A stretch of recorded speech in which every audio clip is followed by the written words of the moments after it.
Hello, everyone, and welcome to Mom and Tom's podcast. I'm Mom. And I'm Tom. And today is our fourth episode total of the Mom and Tom podcast. And we will be getting into part 3 of our review of the Marvel Cinematic Universe. So, why don't we just go ahead and jump straight into it? We've got a lot to talk about because these movies now are starting to get towards some more recent releases. And so let's just say it's a lot easier to recall details of more recent movies. Yes. So these ones will probably have even more talking points than the previous ones did.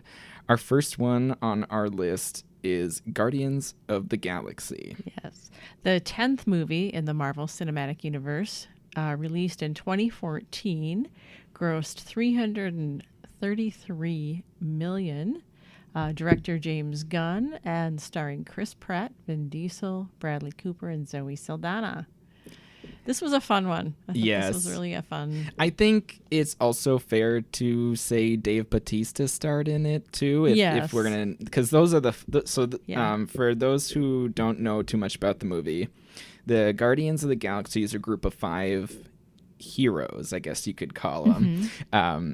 And what made this movie so fun, though, is, first of all, instead of it just being a focus of, there's one main hero, they're like the most powerful character and they fight a big bad guy. This one was kind of a ragtag bunch of random characters. Yeah. And then they all come together to fight the big bad guy. Yeah. Kind of reluctant heroes, if you will. Yeah, they all have kind of totally different backstories, and they actually all meet in prison. So that's how they got together. And I mean, obviously, for anybody who knows the Marvel Universe, this is one of the most fun movies they've ever made. Yes. The soundtrack is all like 80s, 70s? Yes. Late 70s, 80s. Late 70s. Yeah. I thought it was a fun introduction of just using music to just lighten up the atmosphere of the movie. Yeah, absolutely. So to get into a few plot points, though, for the movie, we had our main character, Star-Lord, or Peter Quill, as his real name is. When he was a kid, he was abducted by a group of sort of gangsters. Or Ravagers. They're called the Ravagers. Yeah, space pirates.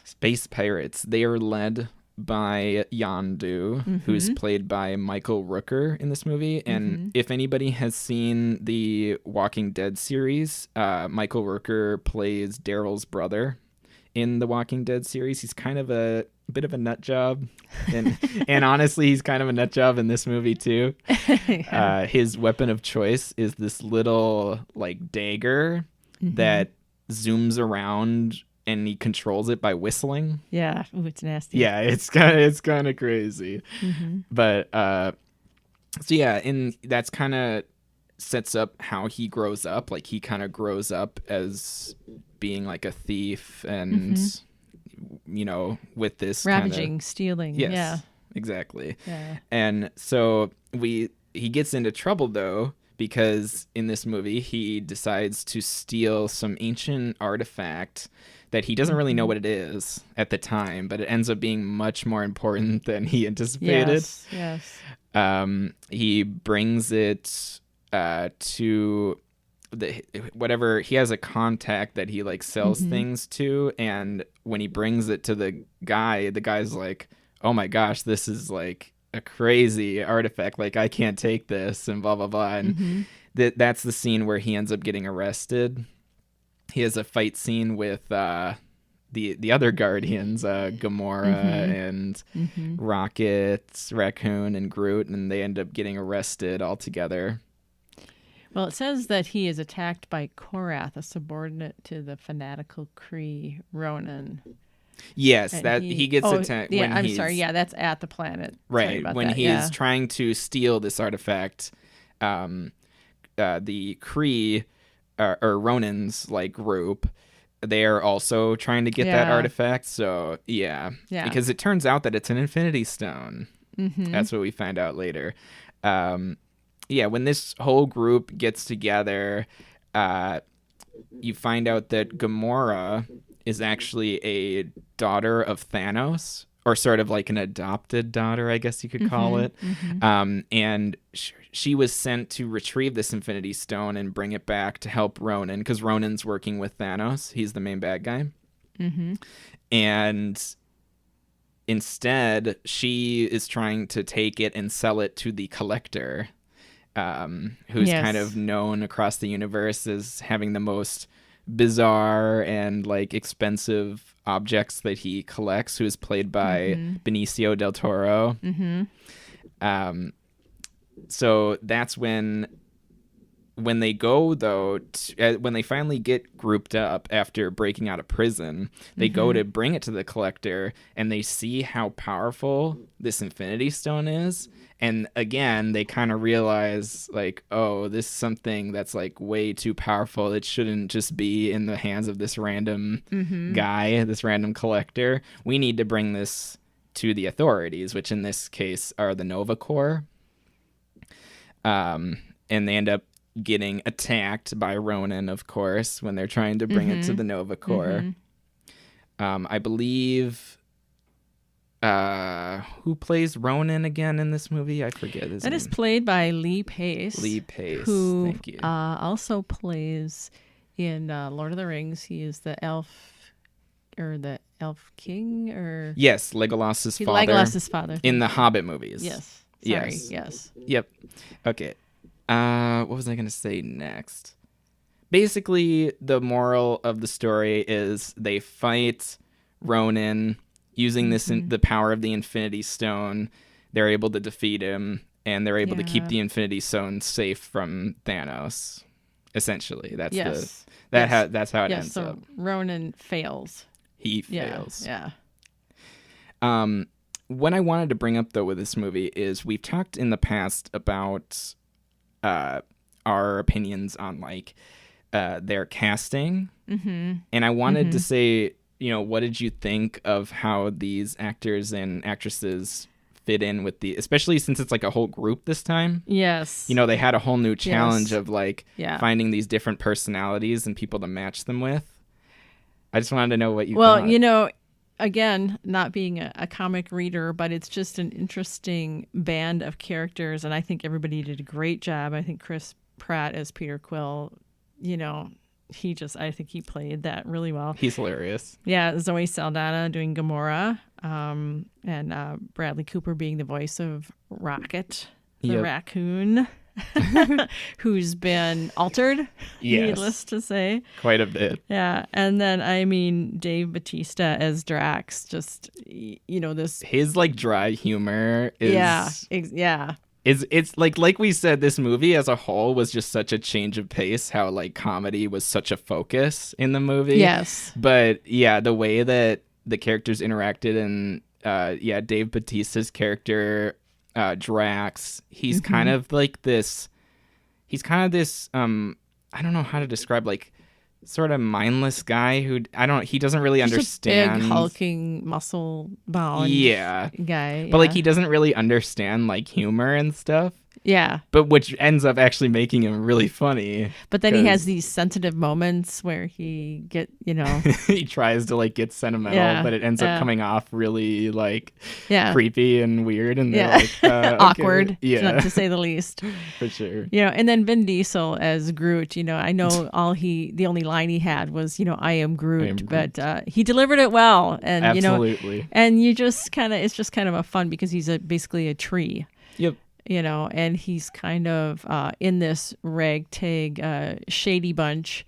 He's sort of the shining, innocent type of character, right? Because he didn't really do anything. He's just kind of hanging out with these guys. Pretty much, yeah. Because they'll hang out with him, and because they're also a ragtag bunch. So. Yeah. And it is worth mentioning that at the end of the movie, when I mentioned that they fight Ronan using the Infinity Stone, it kind of creates this huge explosion, and I believe it's like a ship or something comes crashing down, and Groot like kind of expands and into this giant tree to protect the group, and he ends up quote unquote dying. Not really dying, but he essentially turns back into a little twig. There's a little sapling. Yep. Yeah, cut from Groot. Yep. And they end up growing him back essentially for the later movies. And it's kind of funny. I believe in the credits they have some scenes of him as a little sapling in his dancing or something. Yeah. That's pretty funny. Yes. And then it's like when Drax looks over at him, he stops. Yeah. And then he looks away again and he dances again. Yeah. It's really cute. Just really cute, fun, things to really appeal to a broad audience. I think there's just enough fun, yet enough adventure and enough action, Yeah, no, I really enjoyed this one a lot. Overall, I think I'd give it a rating of like a 9. Mm-hmm. I really enjoyed this one. I think I'm with you on that, Yeah, and I think they did a decent job of introducing these characters and making you want to know more about them, and what they definitely what they have been through, because Gamora, even though she's an assassin and she's sent to steal that, she again is kind of reluctant about that. She doesn't really want to be like that. She doesn't exactly feel the love from Ronan or Thanos. Yeah, so, she or her sister Nebula. She kind of realizes that she's on the bad side and doesn't want to be that way anymore. So yeah. All right, so I think that pretty much covers it for Guardians of the Galaxy. Do you want to introduce the next movie on the list? All right, the next one, Avengers: Age of Ultron, released in 2015. This one grossed about $459 million. This is a Joss Whedon one, and of course our favorite Avengers. Make up the cast. Yeah, make up the cast. So yeah, this one has probably one of my favorite opening scenes of any Marvel movie. It's like this opening fight scene where they're raiding a Hydra base. Yes, and it's kind of has Sokovia, which will end up being a big part at the end of the movie, but it's this big fight scene where all the different Avengers are talking to each other while they're fighting, and they have some funny dialogue where somebody says a swear word or something, and Captain America is like, "Hey, watch your language," and they end up continuing the banner throughout the whole movie. Anytime Captain America says a swear word or something, they're like, "Hey, watch your language." Yeah. I like that scene. Yes. And then you meet Quicksilver and Scarlet Witch. Yes, the Maximoff twins, as they're also known. They are like these test subjects, essentially, because Hydra it turns out at this Hydra base, Hydra had obtained the staff that Loki was using from the first Avengers. So they were using it to experiment on different people to try to like give them powers and such, and it worked on these two kids. And I say kids, they're probably like 20, but they're still young. Yeah. And so that's where, exactly what you said. That's where you first meet them. When they do raid the base, they are able to recover Loki's staff. However, Scarlet Witch gets off her little spell onto Tony Stark, Iron Man.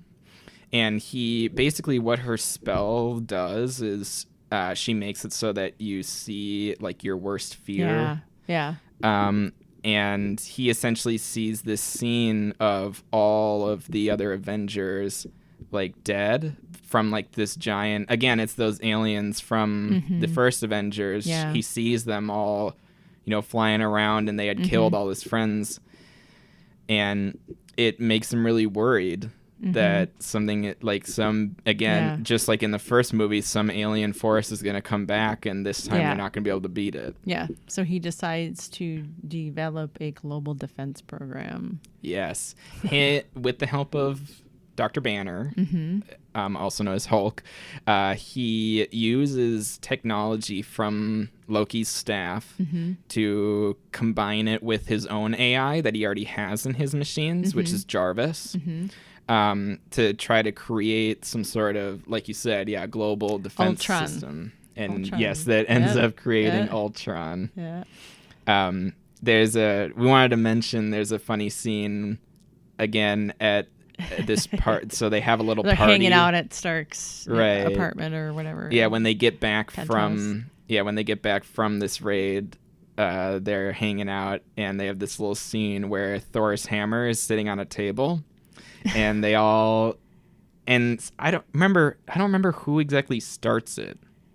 But somebody says, like, hey, what if I just took that hammer? Am I Thor then? And he's like, well, you couldn't. Go ahead and try. Yeah, he's like, well, you couldn't pick it up because you're not Thor. And so they all try to pick it up. And this is actually the scene where you see Captain America moves a little bit. And Thor gets gets a little nervous. Like, what just happened? Yeah. When nobody else can move it, but Captain America, he moved it a little bit. Because Iron Man, Stark tries to put on his Iron Man hand and all of that. And Don Cheadle's character too, his friend. They try to put on their Iron Man gloves and try to lift it. Yeah, it was pretty funny.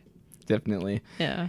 But and that's where you first see Ultron too, is he ends up taking over Jarvis essentially, and he suddenly gains all this information like from the internet and everything, where he realizes that the only way to save the planet is to eradicate humankind. Yes. Which is pretty intense. And he seems to want to start with the Avengers. Yeah, exactly.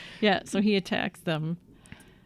Yep, he attacks them at the party, and they do defeat him, but he ends up or not really defeat him, like he gets the scepter. Yeah, he ends up getting the scepter and running away to Sokovia, like we were mentioning, that Hydra base, and he ends up making that sort of his base of operations. Because now with Hydra, or at least that base of Hydra being defeated, the Maximoffs end up joining Ultron's cause in place of him, because they have a hatred towards Stark. Because of his past with they developing weapons for their parents' death. Yes. Yeah. So they vow to join with anyone who's trying to destroy Stark, essentially. So they join with them. They end up going to Johannesburg. Yes, Johannesburg, that mine that is run by a character that I actually really like. Ulysses Klaue is his name.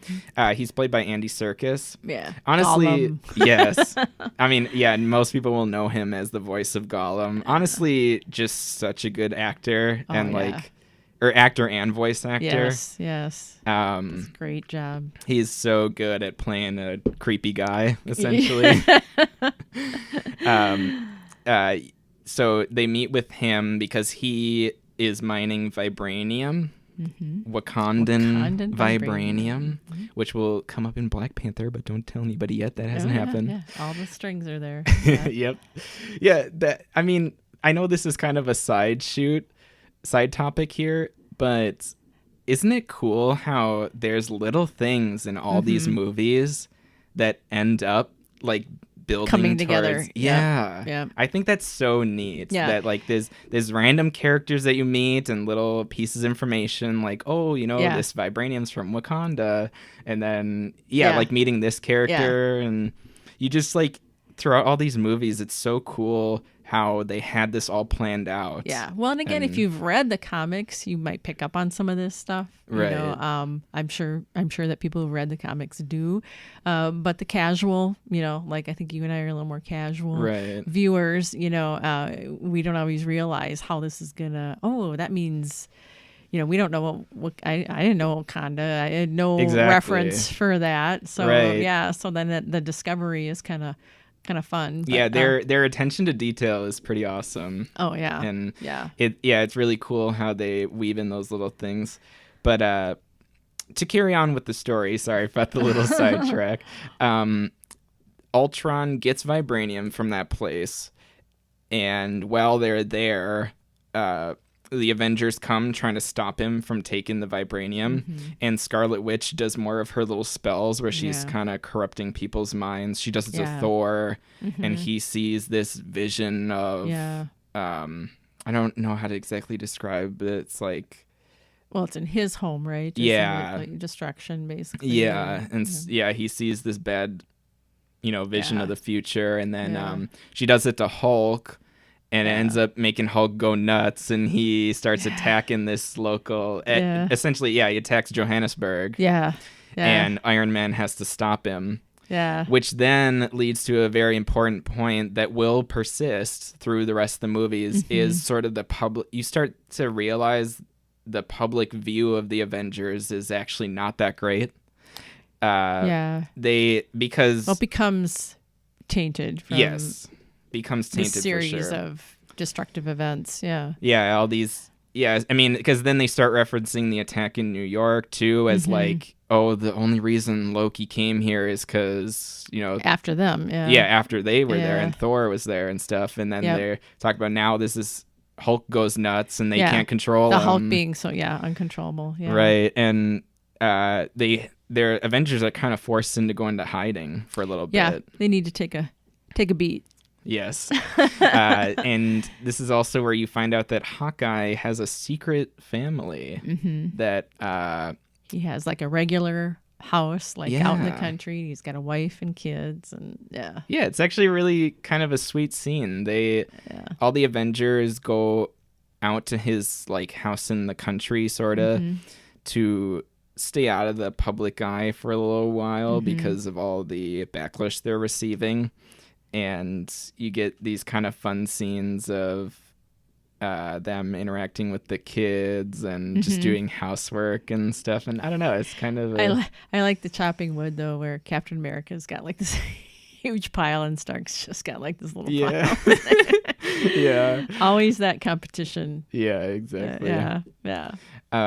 So at this point Thor ends up kind of leaving everybody because he's really concerned about the vision that he saw. And so he wants to go speak with the doctor, right? Dr. Selvig, Yep. About what he saw. Yeah. To try to figure out what the heck's going on. Yeah. And at this point, I believe Nick Fury arrives. Yes, Nick Fury arrives and talks with them. Yeah. That they have to stop Ultron. They have to. So moving on towards the end of the movie, they have a big fight scene in Sokovia, like we mentioned earlier. Oh shoot, I'm sorry, I skipped over a big part. I know you were looking at me. I skipped over Vision. Yes, how Vision comes to be. Yes. Ultron takes this Loki staff, and he corrupts this South Korean doctor lady who has basically, she has found a way to create, what is it called? What do they call it? Synthetic tissue. Synthetic tissue. Yeah, it's essentially. Yeah, she's created this very human-like. Yeah, very human-like tissue out of, raw material like vibranium and stuff like that. Yep. And so that was the whole gem, Right. That was the whole point of why Ultron wanted to get that vibranium, is that he wants to create a new body for himself. Yeah. Yep. So he goes to this lady to I hit my microphone. Goes to this lady to create that body. Yeah.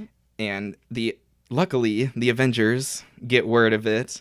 They're able to swoop in and stop him before he's able to upload himself to this new body, and they instead create Jarvis. Yes, they upload Jarvis into it instead and create Vision, who will sort of be the new Paul Bettany's. Yeah, the same voice as Jarvis. The same voice as Jarvis. Yep, Paul Bettany. He will end up becoming Vision, who will sort of be a new addition to the Avengers at this point. Very powerful. Yes, he has the Mind Stone. Yeah. That is like kind of his life essence, essentially, is right on his forehead. He has the Mind Stone, and it's where his power comes from and everything. So, and which is one of the Infinity Stones again. So another reference to the Infinity Stones that will eventually come in. Yep. So then we can start moving towards the end battle. The Maximoff twins, Quicksilver and Scarlet Witch, they start to realize that Ultron may not be the best guy to be working for, because they realize, he wants to like wipe out all of humanity. Yeah, and that would include us. Yeah. So they're like, okay, never mind, we're not going to help you anymore, and they decide to switch sides and work with the Avengers instead. Yep. So everyone gathers in Sokovia for the final fight scene. Essentially, Ultron's plan is to use these like giant rockets to shoot the city of Sokovia way high up in the air and then drop it all the way down and create this humongous blast that just like essentially supposed to kill extinction. everybody. Yeah. Because of all the, debris and everything that would come from that. It would just be insane. Right. Throughout the fight scene, we get to see all the different Avengers do their things. There's, it's really honestly super cool to see them all fight together. Yeah, and they kind of know this is a big fight, and they talk about the fact that they may not make it out of it. Right. Yeah, but then Nick Fury arrives with his helicarrier. With his giant helicarrier. Yes. Once they're finally able to get Ultron's sort of army of robots down to a very few amount left, they start evacuating all because there is random citizens and stuff that are in the city that gets blasted into the air. Yes. So they are trying to evacuate everybody using this giant helicarrier, get everybody off of it, because they figure the only way to stop this from happening is to just blow up the whole city, right? Because they can't just let it drop down. Right, so, because they're trying to break it up, Yeah, at least break it, break it up so that it's not a gigantic blast. Stark and Thor overload the machine and shatter the landmass, Yeah, so this is also the scene where the Quicksilver will be the only casualty on the good side. He ends up protecting Hawkeye when Hawkeye tries to go back and save a little boy, bringing him onto the helicarrier. He jumps in front of like a line of bullets and ends up taking out Quicksilver, which when we were talking about, we were doing our little planning before this, I mentioned that I think it, honestly, on Marvel's side, it wasn't a bad strategy to take out Quicksilver, only because Quicksilver, if people don't know, is also a character in the X-Men universe, which is still Marvel. It's just that they're kind of separate. Son. Yes. So they illegitimate son. Illegitimate son. Yeah. So they sort of decided to, okay, we'll mention Quicksilver in this movie, but take him out right away because, first of all, it's a different actor, obviously, than the X-Men series, and I think they didn't. In case X-Men and the Avengers they ever decide to do a crossover, I think it's a good idea to not have overlapping characters between them, because then it would be really confusing. Like, wait, what's happening? Yeah. So they decided to take him out in this movie. Yeah. To finish off the movie, they find the last piece of Ultron, his last little robot guy that he has left in his army, and Vision takes him out. So. Well, and also, though, there is the part where the Scarlet Witch, once they turn against Ultron, and then she finds out Quicksilver died. That Quicksilver died. She pretty much goes crazy, and that's it for Ultron. She just like you see how powerful she is. Yeah, you really do. You don't really get a sense of how powerful she is because, like we were talking about earlier on in the movie, mainly all she really did was like do those spells that make you see things. But then you see really how powerful her like magic is. Yeah, she's able to pull basically the quote unquote heart out of Ultron. Yeah, and just blow everything up around her. She creates this big like burst that blows up all these robots, and it's pretty crazy. Yeah. So yeah. She will also join the Avengers after this movie. She's quite a powerful asset for them to have, for sure. And then we see the Hulk take off in the Quinjet because he's concerned about endangering Romanoff. Because, of course, there's a romance there. Yeah, him and Black Widow. Yeah. And so he leaves. He leaves, and you kind of don't know what's really going to happen there. But he's worried about his lack of control when he's in the Hulk because it made such a huge deal early on in this movie when they had to go into hiding because he lost control. And so he's like, you know what? I'm just going to blast myself off to somewhere else and try to not, be a burden anymore. Try not hurt anybody, Yeah, which is sad. Which is kind of where he was at when she found him back in the first Avengers movie. He had gone to some like third world country and was helping people. And because he didn't want to be near any stressful situation or anything that would cause him to turn. Hard to avoid stress. Yes. So, and then we see Thor returning to Asgard, and because he's also concerned about the vision that he saw. Right. And probably Hawkeye one of the retires. quote unquote retires. Yeah, we'll see how that works. Yeah. Yeah. And we see a training facility, Avengers training facility at the end. Yes, which will end up being their next headquarters, I believe, unless it's just a training facility. I don't remember. You're right. I think it is. It's a new base. A new base. Yeah. Okay. Yeah. Got it. And this one does have possibly my favorite ever credits scene. In the middle of the credits, you get to see a scene of Thanos, and he, after seeing, in Guardians of the Galaxy, he saw Gamora and Ronan fail him essentially, and then now he sees Ultron also fail, and he's like, okay, enough of that. You know what? I'll do this myself, and he puts on his gauntlet, and that's the end. Yeah. So that is a very cool scene. Yes. It just makes you can't wait till the next one though. Yeah, for sure. But it's a while. You have to wait a while. I know. We got to wait a while to see Thanos really do his stuff. So, you know what? Those two movies, man, we talked about those for a long time. Oh my, yeah. So, okay, I guess we're sorry that we only got through two, but I think we're going to end it here because we don't want to ramble on too long. Yeah. There's 8 movies left after this, so we're hoping that will only be 2 more parts. Hopefully. I know we only got through 2. We promise next time we'll be a little bit quicker. We promise. Yeah, a little more concise. We never gave a final rating though on Ultron. Oh.